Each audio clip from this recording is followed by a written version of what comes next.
I stood outside the most exclusive charity gala in the city, wearing a simple cream dress, while security physically blocked me from entering. Inside, my husband was about to announce an $8.4 billion deal. What he didn't know?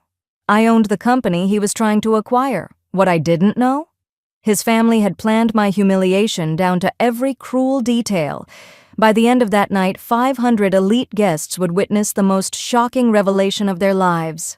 Before we begin, hit that subscribe button and turn on notifications. Trust me, you won't want to miss how this unfolds. This is a true story that will leave you absolutely speechless. My name is Mary, and I need to tell you about the night that changed everything. The night I discovered who truly loved me and who had been wearing a mask all along. But to understand what happened at that charity gala, you need to know something about me first. I'm not your typical billionaire's wife. Actually, that's exactly what made everything so much worse. The invitation sat on our kitchen counter for 3 weeks, gold-embossed letters on cream cardstock. The annual Sterling Foundation Charity Gala. Black tie, red carpet. The kind of event where million-dollar donations are made between sips of champagne and designer gowns cost more than most people's cars. My husband, Christopher, had been talking about this night for months. His company was announcing a massive $8.4 billion merger, and he wanted everything to be perfect. "You're coming, right?" he'd asked me that morning, adjusting his tie in our bedroom mirror. Christopher was handsome in that polished corporate way, sharp jawline, perfectly styled dark hair with just a touch of gray at the temples, eyes that could command a boardroom. We'd been married for 5 years, and sometimes I still couldn't believe this was my life. "Of course," I'd replied, watching him from our bed. "I wouldn't miss it." He'd smiled, kissed my forehead, and left for the office. What he didn't tell me was that his mother, Margaret, had already made other plans for the evening, plans that didn't include me. I should probably mention that Margaret never liked me. From the moment Christopher brought me home, she made it crystal clear that I wasn't good enough for her son. I came from nothing. My parents were immigrants who worked in a laundry service. I put myself through community college while working night shifts at a diner. I didn't have a trust fund, didn't summer in the Hamptons, didn't know which fork to use at fancy dinners. To Margaret, I was an embarrassment, a phase her son would eventually outgrow. What Margaret didn't know was that while she was judging my worn-out purse and simple clothes, I was building an empire she couldn't even imagine. That evening, I got ready alone in our bedroom. Christopher had texted saying he needed to go to the venue early to prepare for his speech. I understood. This was a big night for him. I chose a cream-colored dress from my closet.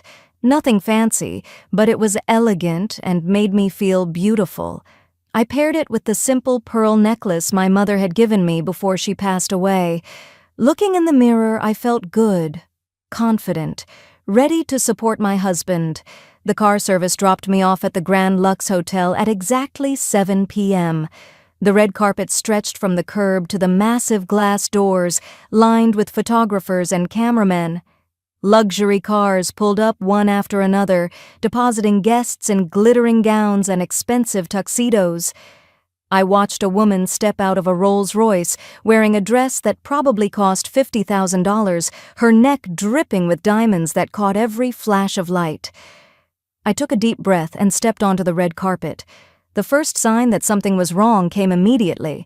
The valet who took my clutch purse looked at it like I'd handed him a dirty sock. He wrinkled his nose and passed it to another worker without a word. I felt my cheeks burn but kept walking. The photographers' cameras were flashing for the couple ahead of me, but when I approached, they lowered their equipment. One of them actually looked at his phone, suddenly very interested in something else. I reached the entrance where a woman with a tablet and a plastic smile stood checking names. Her name tag read, Melissa, Event Coordinator. She was probably in her early 30s, wearing a sleek burgundy dress and the kind of smile that doesn't reach the eyes. "Good evening," I said warmly. "I'm here for the gala." "Name?" she asked, not looking up from her tablet. "Mary. I'm Christopher's wife." Her fingers froze on the screen. Slowly, very slowly, she raised her eyes to look at me. Her gaze traveled from my face down to my dress, to my simple shoes, then back up to my face. The corner of her mouth twitched. I'm sorry. What was the name again? Mary.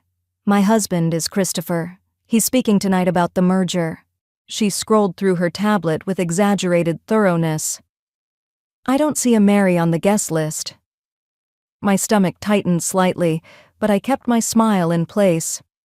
There must be some mistake. My husband is one of the main speakers tonight. Could you check again? Melissa made a show of scrolling again, very slowly, her perfectly manicured nail tapping against the screen. Then she looked up at me with that same plastic smile, but now there was something else in her eyes. Amusement? Contempt. Ma'am, I've checked 3 times. There's no Mary on the VIP guest list. She paused, then added with mock concern, Are you sure you have the right event? A few guests behind me had stopped to watch. I felt their eyes on my back like laser points. Could you please call my husband? I asked, trying to keep my voice steady. Christopher, he can clear this up in seconds. Melissa's smile widened. Mr. Christopher's wife is already inside. The words hit me like cold water. Excuse me? His wife. She's already here. Been here for over an hour, actually. Melissa glanced at the growing crowd of onlookers and raised her voice slightly. So unless Mr. Christopher has 2 wives? Someone behind me laughed. Actually laughed out loud. My mind was racing. What was she talking about? I reached for my phone to call Christopher myself, but my fingers closed around an empty pocket. My heart sank. I'd forgotten to charge it. The battery had died on the drive over. There's clearly been a mistake, I said, fighting to keep my composure. If you could just... Ma'am. A deep voice interrupted me. A security guard built like a refrigerator stepped forward. His name tag read Trevor. He positioned himself between me and the entrance, one hand resting on his belt. I'm going to have to ask you to step aside. You're holding up the line. I'm not trying to cause trouble, I said, hating how small my voice sounded. I just need someone to call my husband. This is obviously a misunderstanding. Ma'am, this event is for donors and distinguished guests only, Trevor said loudly enough for everyone to hear. If you're not on the list, you can't come in. Those are the rules. More people had gathered now. I could hear whispers spreading through the crowd like wildfire. A woman in a silver gown leaned toward her companion and whispered something behind her hand. They both stared at me. Someone else pulled out their phone and started recording. Please, I said, and I hated the desperation creeping into my voice. Just 5 minutes. Let me speak to someone inside who can verify. Security. Melissa's voice was sharp. This woman is refusing to leave. Can you escort her away from the entrance? She's disturbing our guests. Trevor's hand closed around my upper arm, not painfully, but firmly. Let's go, ma'am. Wait, But he was already pulling me away from the red carpet, away from the entrance toward the side of the building. The crowd of guests parted like I was contaminated. I saw their faces as I passed. Some looked uncomfortable. Most looked entertained. One woman, dripping in diamonds and wearing a burgundy gown, held up her phone and was definitely recording. This is going to be all over social media, she said to her friend, not even trying to keep her voice down. Some crazy woman trying to crash the Sterling Gala claiming to be Christopher's wife. They both laughed. The sound followed me as Trevor led me around the corner of the building to a plain metal door marked Staff Only. He opened it and gestured inside. You can wait here while we figure out what to do with you. Don't even think about trying to sneak in. I found myself in what looked like a storage area. Folding chairs were stacked against one wall. Boxes of supplies lined the shelves. A single flickering fluorescent light buzzed overhead. The door closed behind me with a heavy thud, and I heard the lock click. I stood there in my cream dress and my mother's pearls in a storage room, locked away like an embarrassment that needed to be hidden, and that's when I heard the voices. 2 staff members were talking just outside the door. They had no idea I could hear them through the thin walls. Did you see her? One of them said, laughing. She really thought she could just walk in there. In that dress? Another voice replied. Girl, I've seen better outfits at the thrift store. If you're going to crash a charity gala, At least dress the part, right? And claiming to be Mr. Christopher's wife, like anyone would believe that. His wife is probably wearing something that costs more than my car. More laughter. My hands were shaking. I pressed them flat against the cool metal shelving to steady myself. I closed my eyes and took a deep breath. Then another. I thought about my mother, who used to tell me, "Mija, let them underestimate you. That's when you have the most power." I thought about every late night I'd spent building my business, every risk I'd taken, every moment I'd been told I wasn't good enough, smart enough, rich enough, and I thought about Margaret. Christopher's mother had never made a secret of how she felt about me. At family dinners, she'd ask questions designed to highlight my lack of pedigree. "So, Mary dear, which boarding school did you attend?" "Oh, you didn't go to boarding school, I see." Or, "Mary, your family is in the service industry? How interesting." The word interesting dripped with condescension. But the worst part wasn't Margaret's obvious disapproval. The worst part was Christopher's silence. He never defended me, never told his mother to stop. He'd just squeeze my hand under the table and change the subject like that was enough. Like his quiet discomfort was the same as standing up for me. I'd told myself it didn't matter, that I didn't need his family's approval, that our love was enough. But standing in that storage room, listening to strangers mock me, I realized something had shifted inside me. A door had closed, and I wasn't sure it would ever open again. The storage room door suddenly opened, and I was face to face with the last person I wanted to see. Margaret. Christopher's mother stood in the doorway like a queen surveying something distasteful. She was 70 but looked 50, the result of excellent genes and probably excellent surgeons. Her silver hair was swept into an elegant updo, and she wore a sapphire gown that probably cost more than most people make in a year. Diamonds glittered at her throat, her wrists, her ears. "Mary." Her voice was ice wrapped in silk. "What on earth are you doing here?" Behind her, I could see Christopher's sister, Vanessa.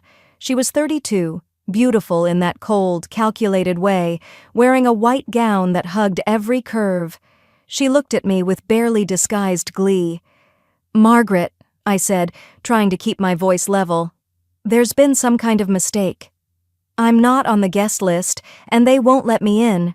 Could you please—" "Oh dear." Margaret's hand went to her throat in a theatrical gesture of surprise. "There's been a mistake? How terrible." She paused, and her eyes went cold. "Though honestly, Mary, I'm not sure this is really your crowd, is it?" The words hung in the air between us. "What?" I whispered. Vanessa stepped forward, barely containing her smile. "Mother's right, Mary. These events are for people who understand this world, people with connections breeding sophistication." Her eyes traveled over my dress dismissively. "You'd probably be more comfortable at home, wouldn't you?" I stared at them both, understanding flooding through me like poison. "You did this. You took my name off the guest list." Margaret didn't even try to deny it. She simply smiled. "Christopher needs to present the right image tonight. This merger is everything. He needs to be seen with the right people, surrounded by the right influences."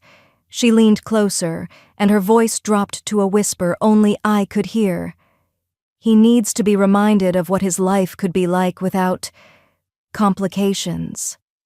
"Complications?" I repeated. "I'm his wife." "For now," Vanessa said brightly. Then she turned to Margaret. "We should get back, Mother. Christopher's about to make his big announcement. We wouldn't want to miss it." They started to walk away, but Margaret paused and looked back at me. "Mary, dear, do yourself a favor. Go home. This life was never meant for people like you. The sooner you accept that, the easier it will be for everyone." Then they were gone, their expensive perfume lingering in the air like a taunt. I stood there alone, and something inside me finally snapped, not into anger, not into tears, into clarity. I reached into my clutch purse and pulled out a business card. One phone call. That's all it would take. I walked to the door and knocked until a staff member opened it. "I need to make a phone call," I said calmly. "Now." Inside the ballroom, everything was golden light and champagne bubbles. Christopher stood on stage, looking every inch the successful executive in his custom Tom Ford tuxedo. The room was packed with 500 of the city's elite. Philanthropists, CEOs, celebrities, politicians, all of them there to see and be seen, to donate money and take photos for their social media. Christopher took the microphone, and the room fell silent. Good evening, everyone. Thank you for being here tonight for such an important cause. As you know, our company has been working towards something extraordinary. Tonight, I'm thrilled to announce that we've finalized an $8.4 billion merger with Sterling Industries. The crowd erupted in applause. What Christopher didn't know was that at that exact moment, the ballroom doors were opening. I walked in, but I wasn't alone anymore.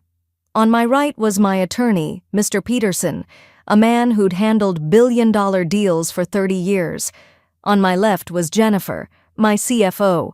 Behind us, a team of my corporate executives, all of them dressed impeccably, all of them wearing expressions that meant business.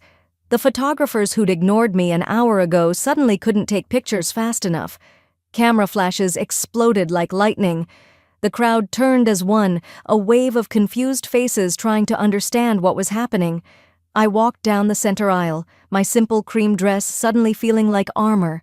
The sea of designer gowns and tuxedos parted before me.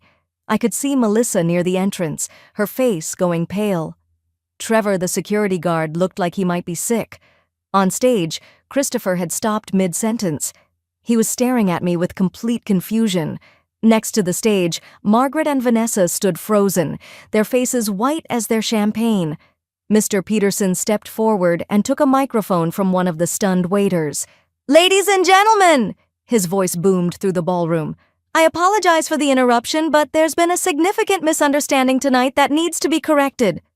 The room was silent, 500 people holding their breath. I'd like to introduce Mary Chen, the majority shareholder and owner of Sterling Industries. The silence shattered. Gasps rippled through the crowd like shockwaves. Someone dropped a champagne glass, and it shattered on the marble floor. "Sterling Industries?" someone whispered loudly. "That's the company being acquired. She owns it, but she was..." Mr. Peterson continued. "Mrs. Chen owns 68% of Sterling Industries, making her the primary decision-maker in this proposed merger.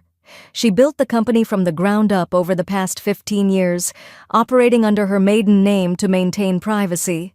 I watched the realization spread through the crowd like wildfire.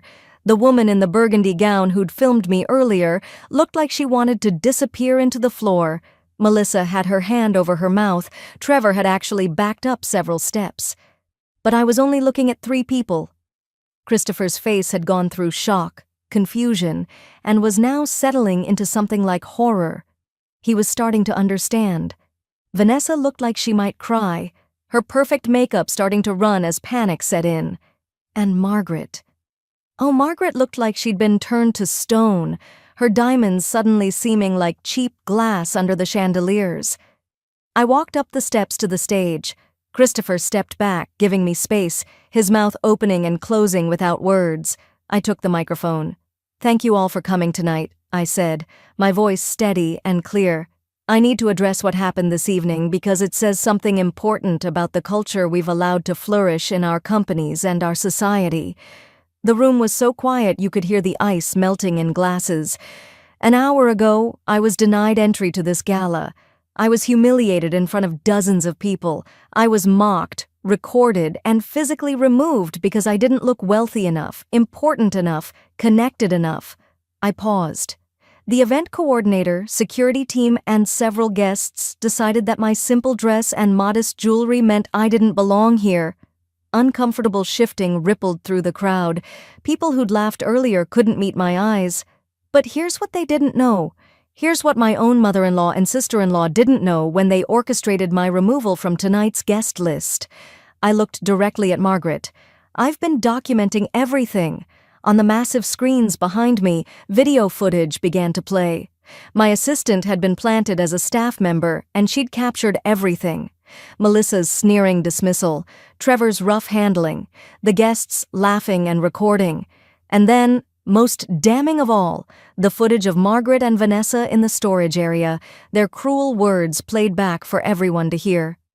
Christopher needs to be reminded of what his life could be like without complications. This life was never meant for people like you. Margaret's recorded voice filled the ballroom, and I watched her face crumble. This is what I discovered tonight, I continued, that the man I loved allowed his family to treat me like garbage, that his mother and sister actively worked to humiliate me, that an entire room of supposedly sophisticated charitable people would rather laugh at someone's pain than show basic human decency. I turned to Christopher. He looked destroyed, tears actually streaming down his face. "Did you know?" I asked him quietly, though the microphone carried my words to everyone. "Did you know what they planned?" "No," he whispered. "Mary, I swear I had no idea. I thought you were okay with staying private, with not coming to these events. I didn't know they were—" "You didn't know because you didn't ask," I said. "You didn't defend me at family dinners. You didn't question why I was never included. You chose the easy path of silence, and your silence gave them permission." He reached for me, but I stepped back. I turned back to the crowd. "As for the merger, let me be very clear. It's cancelled. Effective immediately, Sterling Industries will not be partnering with a company that enables this kind of culture, not in business, not in family, not anywhere." Another wave of gasps. I heard Margaret make a choking sound. "However," I continued, "I do believe in second chances. I believe people can learn and grow. So here's what's going to happen." I gestured to Melissa and Trevor, who looked like they wanted to sink through the floor. These two, along with the guests who actively participated in mocking and humiliating me, will be escorted out. Not because they disrespected a wealthy person, but because they disrespected a human being. Character isn't about how you treat the powerful, it's about how you treat everyone. Security, different security, moved toward Melissa and Trevor.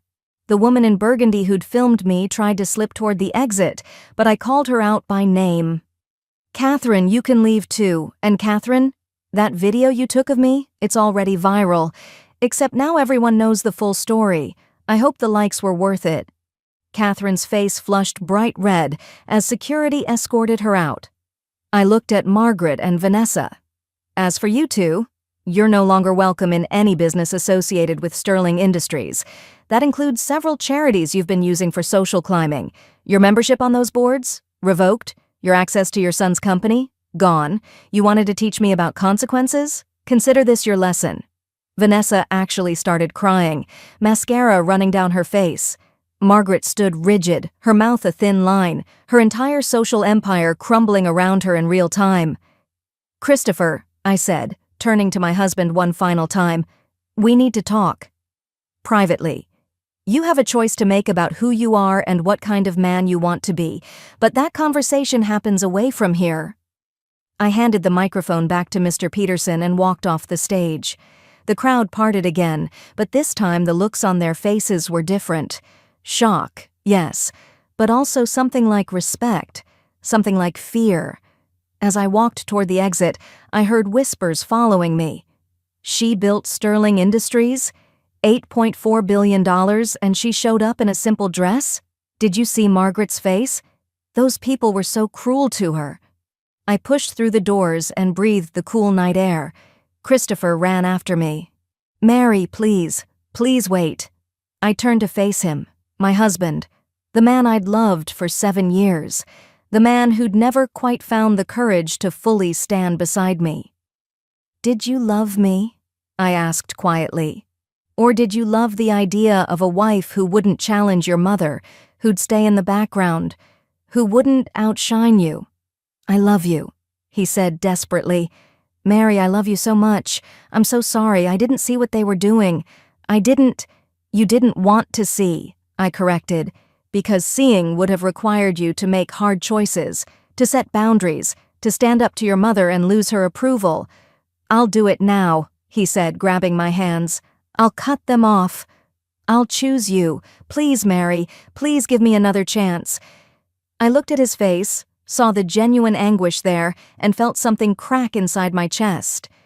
Because I did still love him. Even after everything, some part of me still loved him. "You'll need to prove it," I said finally. "You'll need to show me, not just tell me. You'll need to rebuild trust that's been shattered. And Christopher," I pulled my hands away, "you'll need to do it knowing that I don't need you. I don't need your money or your name or your family's approval. I never did. If we stay together, it will be because you've become the man I thought I married." He nodded, tears streaming down his face. "I'll do whatever it takes. I promise." "We'll see," I said. That was 6 months ago. Christopher kept his word. He publicly denounced his mother and sister's behavior. He stepped back from the family business entirely and started over, building something new on his own merit. He's been in therapy. We've been in couples therapy. It's been hard, messy, painful work. Margaret and Vanessa lost everything that mattered to them: their social standing, their positions on charity boards, their access to the wealth and power they'd taken for granted. Last I heard, Margaret had moved to Florida, a diminished version of herself. Vanessa was working an actual job for the first time in her life. I don't take pleasure in their fall, but I don't regret it either. Actions have consequences. Melissa and Trevor, they learned a valuable lesson about treating people with dignity. Catherine, the woman who filmed me, actually reached out to apologize. She admitted she'd been cruel, that she'd been so focused on getting social media attention that she'd forgotten basic humanity. I was impressed by her honesty, and I ended up hiring her as my social media manager. Everyone deserves a second chance if they're willing to do the work. As for Christopher and me, we renewed our vows last month, in a small ceremony with just a few close friends. No red carpet, no photographers, just two people choosing each other, with full knowledge of their flaws and their strengths. I revealed my identity publicly after that night at the gala. I now run Sterling Industries openly, and we've become leaders in corporate culture and respect training. That night has been turned into a case study in business schools about character, dignity, and the dangers of assumptions. People often ask me if I regret the way everything happened, if I wish I'd revealed my identity sooner, avoided the humiliation altogether, but honestly, I don't, because that night showed me the truth. It showed me who truly cared about Mary the person, not Mary the billionaire. It showed me that my instincts about Margaret were right.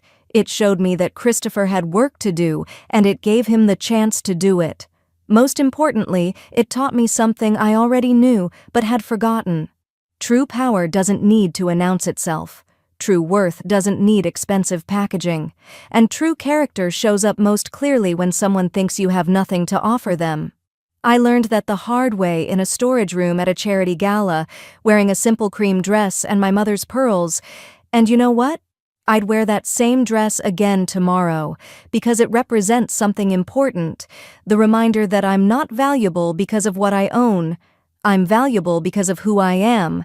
And no one, not Margaret, not Vanessa, not anyone, can ever take that away from me. So that's my story. The night I was humiliated at a charity gala while my husband announced an $8.4 billion deal, not knowing I owned the company he was trying to acquire.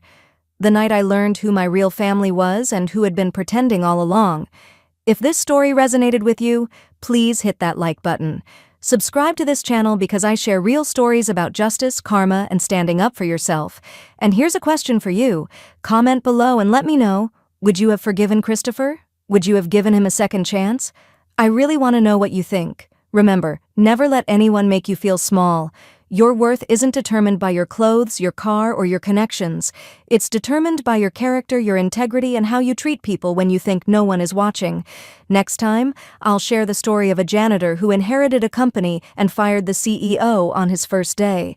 Wait until you hear why. You won't believe what happened. Until then, stand tall, know your worth, and never apologize for being exactly who you are.